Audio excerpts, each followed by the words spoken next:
Hello, my name is Steven. Welcome to Hyfindr Tech Talks. In this series, we try to understand the technology that makes the hydrogen economy work.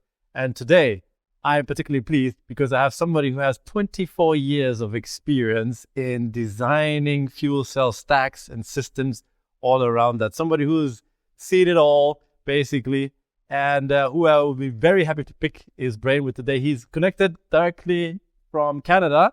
Roger, can you hear me? Hi, Stephen. Nice to see you today. I'm here in our prototype lab at AVL Fuel Cell Canada. So we have some equipment around me, stack presses and other equipment for making fuel cell stacks. Perfect, Roger. Thank you. So Roger Penn works at AVL and still designing fuel cell systems there, which is great. Lucky for them. I'll be very much picking your brain today, so beware. And I want to start with one that I've always wanted to ask. And that is in terms of stacks. I mean, stacks are stacks because they are fuel cells stacked on each other. And I've wondered, how much can you stack a fuel cell stack for? Like, what's like the maximum stack cell count that you can do? Good question. Yeah, as you know, with each individual cell, they're quite small and they produce a limited voltage. So if you want more power, you need more cells. So I've got a couple of fuel cell stacks here. One is a smaller 10 cell, and this one is around 100 cells. And as you need more power, you can gain more and more and make them bigger and bigger. And to give you an example, I have a slide to show that can show how big some stacks can get. So is that a picture of you there, or just another human? That's another person standing next to a very large stationary stack. And as you can see, it's quite tall, over 2 meters high. And in fact, there's 4 stacks there side by side. And they're connected electrically in series. Yeah. If you were to have one long stack, it would be over 8 meters high. Wow. So something like this clearly won't fit in a car or a truck, but you can make stacks fairly large. Yeah. So in my understanding, that the more cells you add, obviously, the more voltage that you ultimately get at the end. And also, I learned also from one of making a video like this that, you know, the individual cell needs to take all the power and all the stuff that's basically gone through all the others to handle that power. So that's probably something that you want to consider. So when you design stacks, what are the things that you then consider? I mean, is voltage a factor for you? Absolutely. So I'll go to the next slide. And here I've got some of the inputs into considerations that we take when we decide the number of cells to put into the stack. So clearly power is one. We need a certain number of cells to create the power we want. But we also have to consider heat rejection. So you have to make sure the cooling system can handle the heat that's being generated.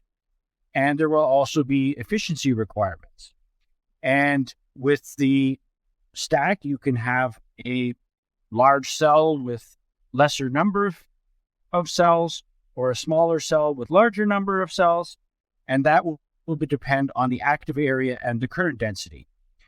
There's also packaging space. So if you make a very long, narrow cell, it may not fit into the space that you need it to go into. There's the voltage that it's run at, what you mentioned, that has to match the DC-DC converter, and the compression force, and also shock and vibration. So these are all interrelated. Many of them affect each other. So if I run at a higher current density, I may be running at a lower efficiency and generate more heat and so on. So when we do these trade-offs, we take all the inputs from the requirements and the customer and see which ones we can trade off against each other to try and decide what is the number of cells that we have to have in the stack. So as you mentioned in the beginning, this is a very big topic, and we probably could spend days talking about it. I thought for today, I'd like to cover a couple of them, one being the converter voltage, and the other one being the shock and vibration. Okay, perfect. Before you go into that, so we have the cell area and the voltage. So cell area, obviously the voltage is directly influenced by the number of cells. If each cell produces 0.6 to 1.2 whatever volt, then you just add them up. Cell area, how does that come in? The cell area, you have a certain active area of the cell and a current density that's going through that active area. So that will be the current part of the power. So the power is voltage times current, and the active area, depending on what current density you have and what area you have, you will determine what current is flowing. Okay. Well, current and voltage, yeah, those are two factors that definitely go into your converter, which you would like to talk about now. So yes, please. Yeah. So when we look at different size stacks, if we have, say, a really high power requirement in the megawatt range, we may need something like 2,000 cells to be able to generate the power we need. Wow. And when we match a stack to a DC-DC converter, we need to make sure that the input voltage range of the DC-DC converter isn't exceeded. Because if you go to too high voltage or too low voltage, then the whole system breaks down because the DC-DC converter can't supply the power to your electric motor or power generator or wherever it's going. So in this example, we said if we have 2,000 cells and we have, very high voltage, 1,200 volts, and the DC-DC converter can only take 500 volts, then we have a problem. We'd have to try and find a different DC-DC converter. We'd have to see if there's better insulation and a larger unit and heavier and so on to be able to do that. So what we would do is we'd say, okay, if we have, say, only 400 cells, then from max voltage to min, we would be within the range of that DC-DC converter, and we may need to have more than one stack to provide the power to get to 2,000 cells. So the tricky bit with fuel cell stacks is they don't have constant voltage. The voltage can change depending on the operating conditions. And so I'd like to just go to the next slide where I have a polarization curve to try and explain that visually. So we have a polarization curve here with current density on the x-axis and voltage on the y-axis. And when we're designing the stack, we try and keep the operating conditions in the shaded blue region. We don't want to go too low or too high. At too low would be low cells and you have concentration issues. Too high, you have damaging stressors for the stack. But within this range, if you run at idle, you may be at 0.75 volts per cell, or at full power at 0.65 volts per cell, which means the stack voltage is changing during the time that you're operating. And so you need to make sure that if you're going from 260 to 300 volts, like in this example, that your DC-DC converter can handle that and be able to take that as an input. Mm-hmm. As an added little wrinkle, you mentioned in the beginning freeze start. When it gets very cold, this polarization curve can change shape and it can become steeper, in which case you may drop down further and you may say, well, in order to do a proper freeze start, we would like to have an even lower input voltage into the DC-DC converter. And at that point, you have to have a discussion with the system team, with the people doing the electrical design, and they may come back and say, oh, no, this particular unit cannot go that low. Mm-hmm. And then you have to start thinking of design trade-offs in terms of number of cells and current and stack voltage to match physically what the other components can do. So when you talk about the converters, what are, we talked about 2,000 cells there. What are typical ranges where you see converters? I don't know if this question is even legit, but obviously we're talking about DC-DC converters here. So yes, what, I mean, okay, I'm not too experienced, but I've never heard of a 2,000 volt DC converter, at least in my area. I don't know, maybe this is in power transmission, that may be something, but what do you see in fuel cell systems? What kind of ranges? Yeah, you're right. 2,000 is a different class, different voltage class, different safety class, and they do exist. But in fuel cell systems that are typical for, say, automotive, the bus voltage will be 300 or 400 volts, and so the DC-DC converter range will be in that region. So it'll take a stack voltage of 200 or 300 volts and boost it up to 400. Okay. Now there are some OEMs that will run at 650 volts and so on because it may make their electric motor smaller or more efficient. So again, that's another trade-off that the system team has to design as to what voltage they want to run, and then the stack team has to try and match that. Okay, cool. Very interesting. Okay, you did mention shock and vibration as another interesting topic to quickly look at. Yes, and that's something that sometimes gets a little bit overlooked and can actually affect how many cells you will put in the stack. So when we look at a stack, we have a center of gravity, and we can have shock loads in any of three directions. And depending on the application, it may come more in one direction and the other direction. So for example, if you're in a marine application on a ship, you may have bow slamming or stern slamming where the ship comes out of the water and hits it down, and there will be a large shock in the Z-axis. If you're in an automotive application, you may have some road load, and you may also have a shock requirement in a crash situation, which would more be in the X-axis. And if you're in a train, there will be shock loads from when the cars hit together, and there may be a shock in another direction. So all those have to be considered when we're designing the stack. And how that affects the number of cells is that when we stack them one against another, these cells all have gas diffusion layers, which are made of carbon fiber paper and are compliant, as well as seals that are meant to compress under the stack load.